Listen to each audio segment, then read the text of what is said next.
Ladies, gentlemen, and internet trolls, welcome back to Fan Fridays, the show where I give outsiders an inside look into the mind of an MLB All-Star. If you've ever wondered what my favorite current day batting stance is, I'm about to tell you, so stick around.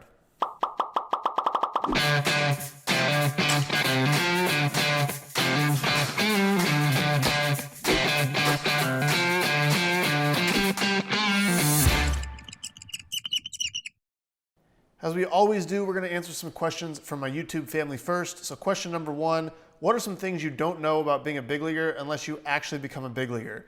And I think the biggest thing for me was looking up as a kid to these guys on the field, and they were superstars. They were almost alien. You know, I didn't realize that they were just humans, because that's not how I viewed it. I viewed them as like these huge superstars. And big leaguers are superstars. But when you become a big leaguer, you realize, oh, they're just humans. They're just like me. They have the same tendencies I do. They have some of the same hobbies I do. They lift weights. They eat just like I do. And so that illusion of being this kind of alien superstar type of being is kind of broken. And there's a lot of misperception out there. I don't know all of it because I am a big leaguer, so I'm not the best one to speak on how people view big leaguers who don't know what it's like. But that was the biggest one for me, really, when I got into pro ball, is this illusion of like, these guys are really, really good and kind of from a different world went away. So hopefully that answers your question. Question number two, any special meal or routine you do on your start days? No, I don't have any special meal or routine, really. I try to eat breakfast. If it's a day game, if it's a 1 o'clock game, I'll usually eat around 10:30. I generally try to eat 3 hours before the game. So if it's a 4 o'clock game, I'll eat at 1 o'clock and I'll probably have breakfast at 10. If it's a 1 o'clock game, I'm eating breakfast at 10 or 10:30. If it's a 6 or 7 o'clock game, I'll have breakfast and then generally like a late lunch around 3 or 4, depending on if it's a 6 or 7 o'clock game. And then I'll eat a ton of food afterwards. But I don't like having too much in my stomach before I go out to pitch, or I get like stomach cramps and all that. So I need to have some carbs and some long-lasting energy, so I try to do that. Sometimes I drink a shake with some oats and a little bit of protein and some different things like that. But yeah, it just varies. I know kind of the ranges that I need to be in on the different macros, and that's really all I care about. Question number three, what is it like pitching against former teammates? Is it fun? Do they have something extra on you, and vice versa? It really depends on the relationship that you had with that teammate. I've pitched against teammates that I really didn't like, former teammates that I really didn't like. And you definitely get a little extra sense of adrenaline and like, I want to get this guy out. I don't want him to beat me.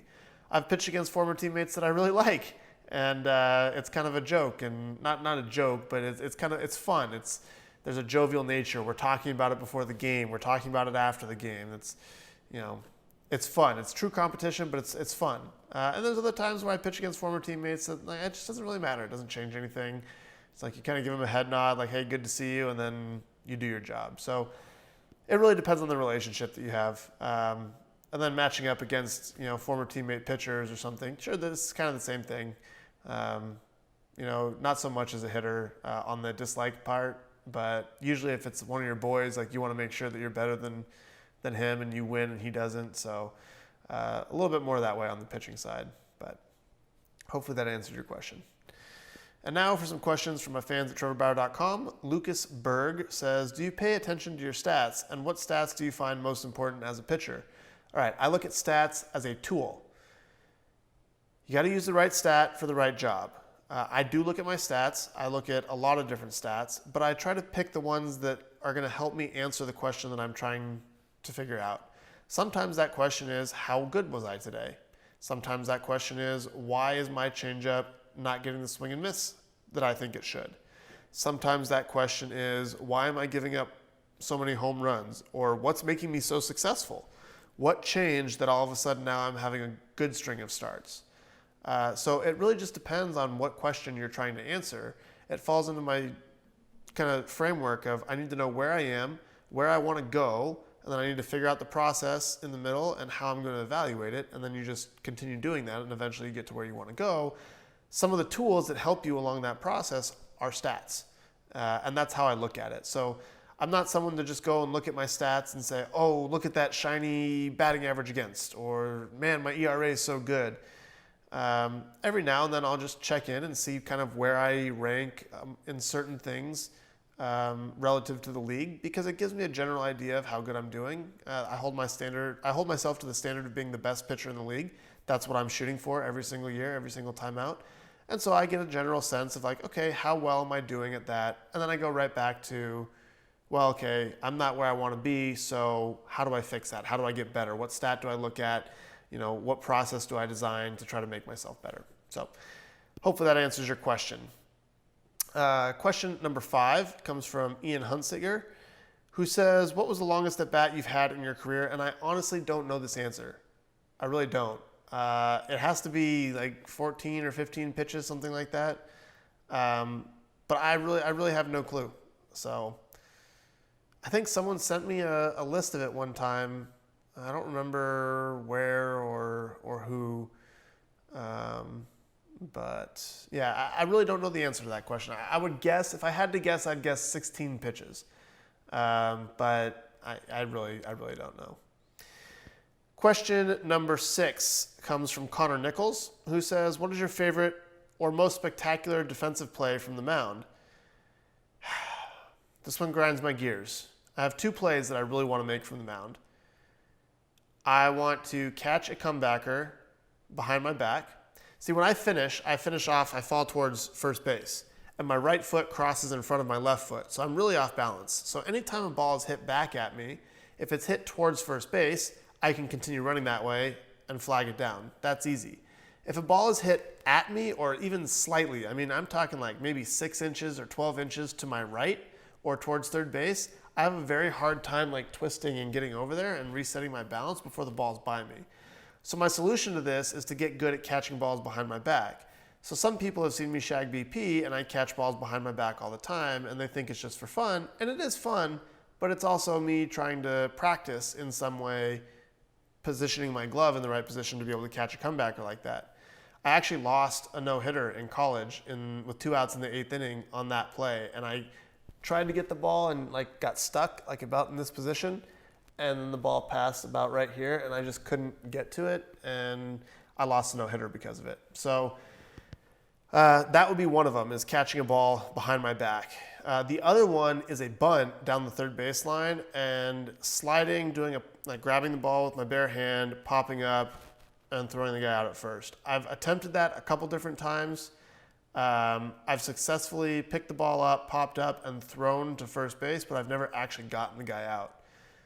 So, yeah, I want to do that one. That's really all I can think of. I mean, the Bartolo Colon play was pretty cool, where he's running towards the first base line and grabs it and flips it behind his back.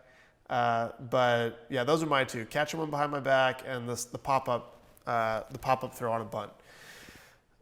So yeah. Anyway, question number 7 comes from Chance Mahoney, who says, which player's batting stance, current or retired, is your favorite? I have a lot of memories of watching Julio Franco. I was a Braves fan growing up, and his stance is so distinct.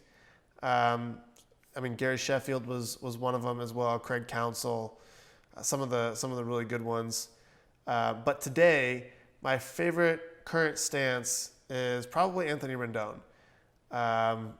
It just looks so relaxed and like almost like he doesn't care. Like nothing bothers him in the box. He's just kind of sitting there. His hands are kind of down by his belt. He's leaned back a little bit and just kind of super relaxed. And then doesn't really move a whole lot when the pitch is coming, and then just rakes.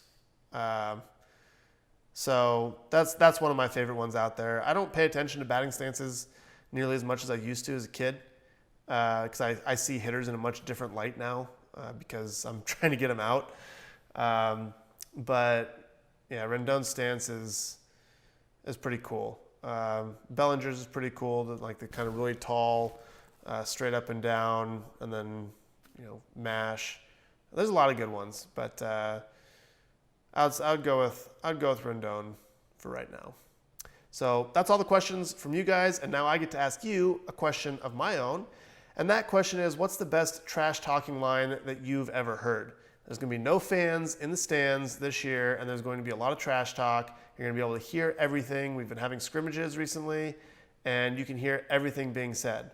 So I want to know what's the best line of trash talk you've ever heard, so I can prepare myself for probably what's going to be said during the season. So with that being said, let me know that in the comments below. If you have any other comments, drop those in the comments below. And if you'd like a shout out in a future video, head on over to trevorbauer.com, sign up for my email list, and submit your question on the homepage. If you could give me a subscribe, click that subscribe button. It would help me on my way to 100,000 subscribers by the end of 2020. It would help me get this channel in front of more people so I can give more information to more people and help more people, which is really what I'm passionate about. If you could help me out with that, that would be great. And if not, that's great too. I'll see you in the next video.